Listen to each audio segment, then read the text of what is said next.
Hello, ഇന്നത്തെ കഥയിലേക്ക് എല്ലാവർക്കും സ്വാഗതം. കനക പൂജാമുറി നിൽക്കുമ്പോഴാണ് ആദർശ് അങ്ങോട്ടേക്ക് വന്നിട്ട് ചോദിക്കുന്നത്, നയന എങ്ങോട്ടാ പോയതെന്ന് അറിയുമോന്ന്. അപ്പം കനക പറയുന്നുണ്ട്, ഇല്ല അറിയില്ല എന്ന്. അവർക്ക് സീരിയസ്ലി അറിയില്ലായിരുന്നു. അപ്പം ഇവിടെ ആരെങ്കിലുമായിട്ട് അവൾക്ക് പ്രശ്നമുണ്ടോ? ആദർശ് സംശയത്തോട് ചോദിക്കുകയാണ്. ഇല്ല, അങ്ങനെയൊന്നുമില്ല. അങ്ങനെ എന്തെങ്കിലും ഉണ്ടെങ്കിൽ അവൾ മോനോട് പറയില്ലേ? ഇല്ല, അങ്ങനെയുള്ള കാര്യങ്ങളൊന്നും അവൾ എന്നോട് പറയാറില്ല. അമ്മയായിട്ടാണല്ലോ അവൾ എല്ലാ കാര്യങ്ങളും പങ്കുവെക്കുന്നത്.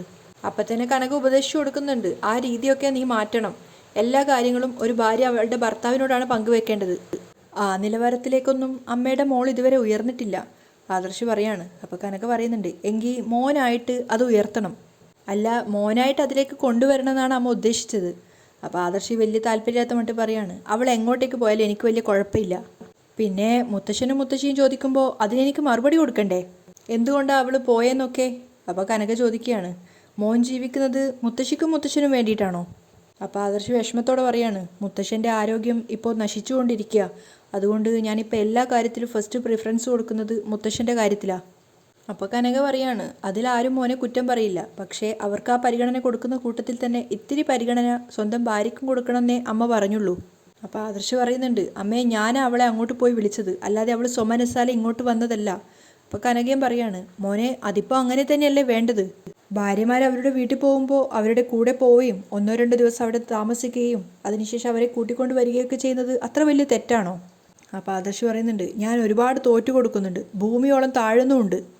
അപ്പോൾ കനക പറയാണ്, എന്തായാലും നിങ്ങൾക്കിടയിലേക്ക് ഞാൻ വരാൻ പോകുന്നില്ല. നിങ്ങൾക്കിടയിലുള്ള പ്രശ്നം നിങ്ങൾ തന്നെ തീർക്കണം. അപ്പോൾ ആദർശ് പറയാണ്, അമ്മ അവളെ ഒന്ന് വിളിച്ചാൽ അവൾ എങ്ങോട്ടാണ് പോയതെന്ന് അറിയായിരുന്നു. അതെന്താ മോന് വിളിച്ചാൽ? തിരിച്ച് കനക ചോദിക്കുകയാണ്. അപ്പോഴേക്കും ആദർശ് പരിങ്ങാണ്. അത് ശരിയാ, ഞാൻ വിളിച്ചാൽ കുഴപ്പമൊന്നുമില്ല. പിന്നെ പറയാതെ പോയതുകൊണ്ട് വിളിക്കണോ വേണ്ടോ എന്നാണ് ഞാനിപ്പോൾ ആലോചിക്കുന്നത്. പിന്നെ വിളിച്ചാലും വലിയ കുഴപ്പമൊന്നുമില്ല അല്ലേ? കനക കണ്ണടച്ചുകൊണ്ട് സപ്പോർട്ട് ചെയ്യാണ്. ആദർശ് അവിടെ നിന്ന് പോകുമ്പോൾ കനക ചിന്തിക്കുന്നുണ്ട്, തീരെ വയ്യ നയനമോളില്ലാതെ. എന്നിട്ട് അവർ സ്വയം ചിരിക്കുകയാണ്. അതേസമയം നയനയുടെ വീട്ടിൽ ഗോവിന്ദൻ പത്രം വായിച്ചുകൊണ്ടിരിക്കുമ്പോഴാണ് നന്ദു പുറത്തേക്ക് പോകാൻ റെഡിയായിട്ട് വരുന്നത്. അപ്പോൾ അയാൾ നന്ദുവിനോട് ചോദിക്കുന്നുണ്ട്, എങ്ങോട്ടേക്ക് പോവുകയാണെന്ന്. അപ്പോൾ നന്ദു പറയാണ്, അത് നയനേച്ചിക്ക് എന്നെ ഒന്ന് കാണണമെന്ന് പറഞ്ഞു. എന്തിനാന്ന് പറഞ്ഞോ? അയാൾ ചോദിക്കുന്നുണ്ട്. ഇല്ല, കാര്യമൊന്നും പറഞ്ഞില്ല.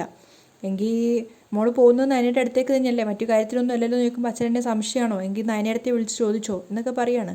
വേണ്ട, അതിൻ്റെ ഒന്നും ആവശ്യമില്ല. അച്ഛൻ നിന്നോട് പുറത്ത് പോകണ്ടെന്നല്ല പറഞ്ഞത്, പക്ഷേ കാണാൻ പാടില്ലാത്തവരെ കാണരുത് എന്നേ ഉദ്ദേശിച്ചിട്ടുള്ളൂ. നയനമോൾ ഇവിടുന്ന് പോകുമ്പോൾ തന്നെ ഭയങ്കര മനപ്രയാസത്തിലായിരുന്നു. ഇനി ഒന്നും അറിഞ്ഞിട്ടുണ്ടാവില്ല എന്ന് തന്നെ നമുക്ക് വിശ്വസിക്കാം എന്നൊക്കെ പറഞ്ഞുകൊണ്ട് അവർ നന്ദുവിനോട് പോയിക്കോളാൻ പറയുകയാണ് അയാൾ. നന്ദു പാർക്കിലെത്തുന്ന സമയത്ത് നയന അവിടെ കരഞ്ഞുകൊണ്ടിരിക്കുകയാണ്. അവളുടെ അരികിലേക്ക് പോയ സമയത്ത് നന്ദു ചോദിക്കുന്നുണ്ട്, ചേച്ചി എന്തിനാ എന്നോട് വരാൻ പറഞ്ഞത്? അപ്പോൾ നയന സങ്കടത്തോടെ നന്ദുവിനെ തന്നെ കുറിപ്പിച്ച് നോക്കിക്കൊണ്ട് പറയാണ്, എല്ലാ കാര്യങ്ങളും എന്നോട് ഷെയർ ചെയ്യുന്ന ഒരാളായിരുന്നു നീ.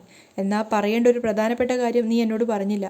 ആരാ ഈ അനിത? അത് കേട്ടത് നന്ദു ശരിക്കും ഷോക്കാവുകയാണ്. നന്ദു ഒന്നും പറയാതെ നിൽക്കുന്ന കണ്ടപ്പോൾ നയന പറയുന്നുണ്ട്, അനിത ആരാണെന്ന് മനസ്സിലാക്കിയിട്ടാണ് ഞാനിപ്പോൾ ഈ ചോദ്യം ചോദിക്കുന്നത്. അമ്മയും അച്ഛനും തമ്മിലുള്ള സംസാരം കേട്ടിട്ട് ഞാൻ അമ്മയോട് എല്ലാം തിരക്കി. അവസാനം ഗത്യന്തരമില്ലാതെ അമ്മയ്ക്കെല്ലാം എന്നോട് പറയേണ്ടി വന്നു. അനിയാണ് അനിത എന്ന് എനിക്ക് മനസ്സിലായി. അപ്പം കരഞ്ഞുകൊണ്ട് സങ്കടത്തോടു കൂടി നന്ദു പറയാണ്, ചേച്ചി എനിക്കെന്നെ ഭയങ്കര ഇഷ്ടമാണ്. അനാമികയായിട്ടുള്ള കല്യാണത്തിന് താല്പര്യമില്ല. എന്നെ വിവാഹം കഴിക്കണമെന്നാണ് പറയുന്നേ. അത് കേട്ടതും നയന ശരിക്കും ഷോക്കാവുകയാണ്. അതിനുശേഷം അവൾ നന്ദുവിനോട് ചോദിക്കുന്നുണ്ട്, നിന്റെ താല്പര്യം എന്താ? നന്ദു ഒന്നും മിണ്ടുന്നില്ല. അപ്പം നയന വീണ്ടും ദേഷ്യത്തോടെ ചോദിക്കുകയാണ്, ചോദിച്ചത് കേട്ടില്ലേ, നിന്റെ താല്പര്യം എന്താന്ന്? നന്ദു വേദനയോട് കൂടി ഒന്നും മിണ്ടാതെ നിൽക്കുകയാണ്. അപ്പം നയന കരഞ്ഞുകൊണ്ട് പറയാണ്, നീ എന്താ മോളെ ഒന്നും മിണ്ടാത്തത്? നിനക്ക് എൻ്റെ ജീവിതത്തെക്കുറിച്ച് എന്തെങ്കിലും അറിയാമോ? ഞങ്ങളുടെ വിവാഹത്തിന് മുമ്പ് ആദർശേട്ടൻ പെണ്ണ് കണ്ടത് നവ്യേച്ചിയാണെന്ന് അറിയാലോ. അന്ന് അബിയും നവ്യേച്ചിയും കൂടെ ഒരുപാട് കള്ളക്കളികൾ കളിച്ചതുകൊണ്ടാണ് എനിക്ക് ആദർശേട്ടൻ്റെ ഭാര്യയാവേണ്ടി വന്നത്. അന്ന് തൊട്ടുള്ള വെറുപ്പ് ആദർശേട്ടൻ ഇപ്പോഴും ഉണ്ട്. അത് കേട്ടതും നന്ദു ശരിക്കും ഞെട്ടുകയാണ്. എന്നിട്ട് ചേച്ചിയെ വീട്ടിൽ വന്ന് വിളിച്ചതോ?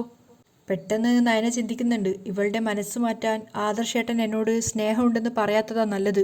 നയന ഒന്നും മിണ്ടാത്തത് കണ്ടപ്പോൾ നന്ദു ചോദിക്കുകയാണ്, ചേച്ചി എന്നൊന്നും മിണ്ടാത്തത്? അത് നിന്നോട് സത്യം പറയണമെന്ന് ആലോചിക്കുകയായിരുന്നു. അപ്പം നന്ദു വിഷമത്തോട് പറയാണ്, എൻ്റെ കാര്യം ചേച്ചി അറിഞ്ഞില്ലേ, പിന്നെ എന്താ പറഞ്ഞാൽ? എന്നാ കേട്ടോ, കല്യാണം കഴിഞ്ഞ നാൾ മുതൽ ഞങ്ങൾ രണ്ടായിട്ടാണ് കഴിയുന്നേ. നയന സത്യം തുറന്നു പറയാണ്. നന്ദു ശരിക്കും ഞെട്ടിപ്പോകുന്നുണ്ടായിരുന്നു. എന്നുവെച്ചാൽ വേറൊന്നുമല്ല, പുറമേ എല്ലാവരെയും കാണിക്കാൻ വേണ്ടി ഭാര്യ ഭർത്താക്കന്മാരായിട്ട് കഴിയുക. രാത്രി ബെഡ്റൂമിൽ രണ്ടുപേരും രണ്ടാ. എൻ്റെ ആ വീട്ടിലെ ആയുസ് എത്രയാണെന്ന് നിനക്കറിയാമോ? നയന കരഞ്ഞുകൊണ്ടാണ് സംസാരിക്കുന്നത്. ആദർശേട്ടൻ്റെ മുത്തശ്ശൻ ജീവനുള്ളിടത്തോളം കാലം. അത് കേട്ടപ്പം നന്ദു ചോദിക്കുകയാണ്, അത് കഴിഞ്ഞാൽ വീട് വിട്ട് പൊയ്ക്കോളണമെന്നാ ആദർശേട്ടൻ പറഞ്ഞിരിക്കുന്നേ. അപ്പം നന്ദു ചോദിക്കുന്നുണ്ട്, അങ്ങനെയെങ്കിൽ പിന്നെ ചേച്ചി അവിടെ നിൽക്കേണ്ട കാര്യം എന്താ? വീട് വിട്ട് പോയിക്കൂടെ? അത് പറ്റില്ല. ഞാൻ അങ്ങനെ ചെയ്താൽ ഒരുപക്ഷെ ആദർശേട്ടൻ്റെ മുത്തശ്ശനും മുത്തശ്ശിക്കും അത് വലിയ ആഘാതമായിരിക്കും. നമ്മുടെ അച്ഛനും. അതുകൊണ്ട് അതൊഴിവാക്കാൻ പരമാവധി പിടിച്ചു നിൽക്കണം. എന്തായാലും ഒരുറപ്പ് ആദർശേട്ടൻ എൻ്റെ കയ്യിൽ നിന്ന് വാങ്ങിച്ചിട്ടുണ്ട്. മുത്തശ്ശൻ എന്തെങ്കിലും സംഭവിച്ചാൽ പിറ്റേന്ന് പടിയിറങ്ങി പോയിക്കോണെന്ന്. അപ്പം നന്ദു കുറച്ച് ദേഷ്യത്തോടെയാണ് ചോദിക്കുന്നത്, അങ്ങനെ ഒരു വാക്ക് കൊടുത്തിട്ട് ആരെങ്കിലും പിന്നെ അവിടെ കടിച്ചു തൂങ്ങുമോ? അപ്പം നയന കരഞ്ഞുകൊണ്ട് പറയാണ്, ഞാൻ കടിച്ചു തൂങ്ങും. കാരണം ഞാൻ എൻ്റെ ജീവിതത്തെക്കാളും പ്രാധാന്യം കൊടുക്കുന്നത് മറ്റുള്ളവരുടെ ജീവിതത്തിനാ, എന്നെ സ്നേഹിക്കുന്നവരുടെ ജീവിതത്തിനാ. അവിടെയാ നീ നവ്യേച്ചിയെ പോലെ സ്വാർത്ഥത കാണിച്ചത്. എൻ്റെ മാത്രമല്ല, നവ്യേച്ചിയുടെയും ജീവിതം ആകെ താളം തെറ്റിയിരിക്കുകയാണ്. ഏത് നിമിഷവും ഞങ്ങൾക്ക് അവിടെ നിന്നും പടിയിറങ്ങേണ്ടി വരും. അങ്ങനെയുള്ളപ്പോഴാണ് അങ്ങോട്ടേക്ക് നീ കൂടി വരാൻ ആഗ്രഹിക്കുന്നത്. അപ്പം നന്ദുവും കരഞ്ഞുകൊണ്ട് ചോദിക്കുകയാണ്, ഇതൊക്കെ നേരത്തെ ചേച്ചി എന്നോട് പറയണ്ടായിരുന്നോ? നേരത്തെ പറയണമെങ്കിൽ അനിയുമായിട്ടുള്ള അടുപ്പം നീയും എന്നോട് നേരത്തെ പറയേണ്ടിയിരുന്നു. നിങ്ങൾ തമ്മിൽ സൗഹൃദ സ്നേഹമാണെന്ന് വിചാരിച്ചതുകൊണ്ടാണ് ഒരിക്കൽ പോലും ഞാൻ സംശയിക്കാതിരുന്നത്. ആ വീട്ടിൽ ആർക്കും അങ്ങനെ ഒരു സംശയമില്ല. ഇനി നീ പറ, നിനക്ക് അങ്ങോട്ടേക്ക് വരണോ? എല്ലാവരെയും വെറുപ്പിച്ചുകൊണ്ട് നിനക്ക് ആ വീടിൻ്റെ മരുമകളാവണോ? അത് കേട്ടതും നന്ദു കരഞ്ഞുകൊണ്ട് വേണ്ട എന്നുള്ള അർത്ഥത്തിൽ തലയാട്ടുകയാണ്. അതിനുശേഷം വിഷമത്തോടു കൂടി തന്നെ നയന പറയാണ്, മോളെ, സ്നേഹിച്ച പുരുഷനെ മറക്കാൻ ഏതൊരു പെണ്ണിനും വിഷമായിരിക്കും. പക്ഷേ ഇവിടെ മോളുടെ നന്മയ്ക്ക് വേണ്ടിയാ ചേച്ചി പറയുന്നേ. ഒരു കാരണവശാലും അനി നിന്റെ മനസ്സിലുണ്ടാവരുത്. സാവകാശം അവനെ മനസ്സിൽ നിന്ന് എടുത്ത് മാറ്റണം. എന്നു മാത്രമല്ല, അവൻ നിന്നെ കാണാൻ വരുവാണെങ്കിൽ നീ ശക്തമായി പ്രതികരിക്കണം. അവനെ നല്ലൊരു സുഹൃത്തായിട്ടാണ് കാണുന്നതെന്ന് പറയണം. കരഞ്ഞുകൊണ്ട് തന്നെയാണ് നന്ദുവും മറുപടി പറയുന്നത്. പറയാം ചേച്ചി. ചേച്ചിയുടെ ജീവിതം ഇത്രയും തകർച്ചയുടെ വക്കിലാണെന്ന് ഞാൻ സ്വപ്നത്തിൽ പോലും വിചാരിച്ചില്ല. നയനയും കരഞ്ഞുകൊണ്ട് പറയാണ്, ഉള്ളു പിടയുമ്പോഴും പുറമെ ചിരിച്ചുകൊണ്ടിരിക്കുക, മറ്റു പലരെയും ചിരിപ്പിക്കാനും സന്തോഷിപ്പിക്കാനും. അവൻ നന്ദു പറയാണ്, ആദർശേട്ടൻ വീട്ടിൽ വന്ന് ചേച്ചിയെ വിളിച്ചപ്പോൾ ചേച്ചിയോട് ആദർശേട്ടന് ഭയങ്കര സ്നേഹമാണെന്നാണ് ഞാൻ വിചാരിച്ചത്. ആ ഇഷ്ടം മുത്തശ്ശനെ കരുതി മാത്രമുള്ളതാ, അല്ലാതെ ഉള്ളിത്തട്ടി ഉള്ളതല്ല. ഇനി നീ കൂടി അവിടേക്ക് വന്ന ആ വെറുപ്പ് കൂടത്തേയുള്ളൂ. ചിലപ്പോൾ ഈ സംഭവം അറിയുന്നതോടെ ഞങ്ങൾക്ക് രണ്ടാൾക്കും ആ വീടിൻ്റെ പടിയിറങ്ങേണ്ടി വന്നേക്കാം. ഇപ്പോൾ ഞങ്ങളെ അനുകൂലിക്കുന്നവർ പോലും ആ സമയത്ത് ഞങ്ങളെ തള്ളിപ്പറയുന്നുള്ള കാര്യം ഉറപ്പാ. കാരണം അനാമികയുടെ അച്ഛനും അമ്മയ്ക്കും വാക്ക് കൊടുത്തത് ആദർശേട്ടൻ്റെ മുത്തശ്ശനാ. അദ്ദേഹത്തെ സംബന്ധിച്ച് ആ വാക്ക് തെറ്റിക്കുക എന്നുള്ളത് മരണത്തിന് തുല്യമാണെന്ന് അനിയോട് തന്നെ അദ്ദേഹം നേരിട്ട് പറയുന്നത് ഞാൻ കേട്ടിട്ടുണ്ട്. അങ്ങനെയുള്ളപ്പോൾ വലിയൊരു അപകടം ഒഴിവാക്കുന്നതല്ലേ മോളെ നല്ലത്? കരഞ്ഞുകൊണ്ടാണെങ്കിലും നന്ദു പറയുന്നുണ്ട്, ശരി ചേച്ചി, ഇനി ഇതിൻ്റെ പേരിൽ ചേച്ചിക്ക് എന്നോട് സംസാരിക്കേണ്ടി വരില്ല. അനിയോടുള്ള എൻ്റെ സ്നേഹം പെട്ടെന്ന് പോവില്ല. എങ്കിലും ഞാൻ മാറി നിന്നോളാം. ചേച്ചിയോട് ഇത് പറയാത്തതിൽ സോറി എന്ന് പറഞ്ഞുകൊണ്ട് നന്ദു പൊട്ടിക്കരയാണ്. നയനക്കും അനിയത്തിയുടെ അവസ്ഥ കാണുന്ന സമയത്ത് സങ്കടം വരുന്നുണ്ട്. അവളും നന്ദുവിനെ ചേർത്ത് പിടിച്ച് രണ്ടുപേരും കൂടെ പൊട്ടിക്കരയാണ്. അതേസമയം അനിയും അനാമികയും തമ്മിൽ കണ്ടുമുട്ടിയിട്ടാണുള്ളത്. അനി പൊട്ടിത്തെറിച്ചുകൊണ്ടാണ് അനാമികയോട് സംസാരിക്കുന്നത്. നീ എന്തിനാ എൻ്റെ വീട്ടിൽ വന്നിട്ട് ഏട്ടത്തിയുടെ അമ്മയോട് വളരെ മോശമായിട്ട് സംസാരിച്ചത്? അതും നമ്മുടെ കല്യാണം കഴിഞ്ഞിട്ടില്ല, നീ അനന്തപുരിയിലെ മരുമകളായിട്ടില്ല. എന്നിട്ടും എന്ത് അധികാരം വെച്ചിട്ടാ നീ ഏട്ടത്തിയുടെ അമ്മയോട് അങ്ങനെയൊക്കെ സംസാരിച്ചത്? ഞാൻ മോശമായിട്ട് ഒന്നും സംസാരിച്ചിട്ടില്ല, പറയേണ്ടതേ പറഞ്ഞിട്ടുള്ളൂ. അപ്പം അനി പറയുന്നുണ്ട്, എടോ, കല്യാണത്തിന് മുമ്പ് തന്നെ നിൻ്റെ മനസ്സിൽ ഒരുപാട് സംശയങ്ങളുണ്ട്. നീ എന്നെയും നന്ദുവിനെയും ചേർത്ത് സംശയിക്കുകയാണ്. ഞങ്ങൾ തമ്മിൽ ഏറ്റവും നല്ല ഫ്രണ്ട്സാണ്. നിന്നെ കണ്ടുമുട്ടുന്നതിന് മുമ്പ് ഞാൻ പരിചയപ്പെട്ടതാണ് നന്ദുവിനെ. നിന്നെ പരിചയപ്പെട്ടു എന്ന് കരുതി, അല്ലെ നിന്നെ കല്യാണം കഴിക്കുന്നു എന്ന് കരുതി എനിക്ക് എൻ്റെ ഫ്രണ്ട്ഷിപ്പിനൊന്നും ഒഴിവാക്കാൻ പറ്റില്ല. അപ്പം അങ്ങനെ തീർത്ത് പറയുകയാണ് അനി. അപ്പം അനാമിക പറയുന്നുണ്ട്, പക്ഷെ നിങ്ങൾ തമ്മിലുള്ളത് വെറും ഒരു ഫ്രണ്ട്ഷിപ്പ് മാത്രമല്ല. കല്യാണം കഴിക്കാൻ പോകുന്ന പെണ്ണിനെ മാറ്റി നിർത്തിയിട്ട് ഫ്രണ്ടിനെ കാണാൻ പോകുന്നുണ്ടെങ്കിൽ അത് അതിനേക്കാളും വലിയൊരു ബന്ധം തന്നെയാണ്. ഇനി ഈ ഒരു സംശയത്തോടെയാണ് നീ എൻ്റെ ജീവിതത്തിലേക്ക് വരുന്നതെങ്കിൽ നമ്മൾ തമ്മിൽ ഒന്നിക്കാത്തതാണ് നല്ലത്. അനി തീർത്ത് പറയാണ്. അതേപ്പറ്റി പറയാനാ ഞാൻ നിൻ്റെ വീട്ടിലോട്ടേക്ക് വന്നത്. പക്ഷേ അവളുടെ അമ്മ എന്നെ നിൻ്റെ മുത്തശ്ശനെ കാണാൻ അനുവദിച്ചില്ല. അതിനെന്തിനാ അത് മുത്തശ്ശനോട് പറയുന്നത്? നമ്മൾ തമ്മിലുള്ള പ്രശ്നം നമ്മൾ തമ്മിൽ തീർക്കുന്നതാ നല്ലത്, അനി പറയാണ്. കല്യാണം വിളി ഏതാണ്ട് പൂർത്തിയാവാറായി. കല്യാണം ഉടനെ നടക്കും. ആ സമയത്ത് നീ ഇങ്ങനെയൊക്കെ പറയുന്നത്? ശരിക്കും നീ അനന്തപുരിയിലെ മൂർത്തി സാറിൻ്റെ കൊച്ചുമോൻ തന്നെയാണോ? നിനക്ക് അങ്ങനെ ഒരു സംശയം ഉണ്ടെങ്കിൽ നീ എന്നെ കല്യാണം കഴിക്കണ്ട, അനി പറയാണ്. ഈ ബന്ധം ഉറപ്പിച്ചത് എൻ്റെ അച്ഛനും അമ്മയും നിൻ്റെ മുത്തശ്ശനും മുത്തശ്ശിയും കൂടിയാ. അതുകൊണ്ട് ഈ ബന്ധം ഒഴിവാക്കുകയാണെങ്കിൽ അവരെല്ലാവരും ഇത് അറിഞ്ഞേ പറ്റൂ. അപ്പം അനി പറയാണ്, എനിക്ക് നിന്നോട് വിരോധമൊന്നുമില്ല, പക്ഷേ നിൻ്റെ ഈ സ്വഭാവവും എടുത്തുചാട്ടവും ഉൾക്കൊള്ളാൻ എനിക്ക് പറ്റുന്നില്ല. ഇപ്പോൾ ഞാൻ മനസ്സമാധാനത്തോടെയാണ് ജീവിക്കുന്നത്. എൻ്റെ മനസ്സമാധാനം കളയാൻ വേണ്ടിയല്ല ഒരുത്തിയെ ഞാൻ ജീവിതത്തിലോട്ടേക്ക് കൂട്ടിക്കൊണ്ട് വരുന്നത്. ഇന്നത്തെ കാലത്തെ പെൺകുട്ടികൾ പകുതി മനസ്സോടെ കല്യാണം കഴിഞ്ഞ് പോകുന്നത്. അപ്പോൾ അതിനു മുമ്പ് തന്നെ നമ്മൾ തമ്മിൽ ഇങ്ങനെ ഒരു പൊട്ടലും ചീറ്റലും ഉണ്ടെങ്കിൽ കല്യാണം വേണ്ടെന്ന് വെക്കുന്നതാണ് നല്ലത്. അപ്പം അനാമിക പറയുന്നുണ്ട്, എന്തായാലും നിൻ്റെ മനസ്സിലെന്താണെന്ന് നീ തുറന്നു കാട്ടിയല്ലോ. എന്തായാലും അത് നന്നായി, ഇനി എന്ത് വേണമെന്ന് എനിക്കറിയാം എന്ന് പറഞ്ഞുകൊണ്ട് അവൾ ദേഷ്യത്തോടെ അവിടുന്ന് പോവാണ്. അപ്പം അനി ആകെ ടെൻഷനാവുന്നുണ്ട്. ഇനി അവൾ വീട്ടിൽ പോയി പ്രശ്നം ഉണ്ടാക്കുമോ?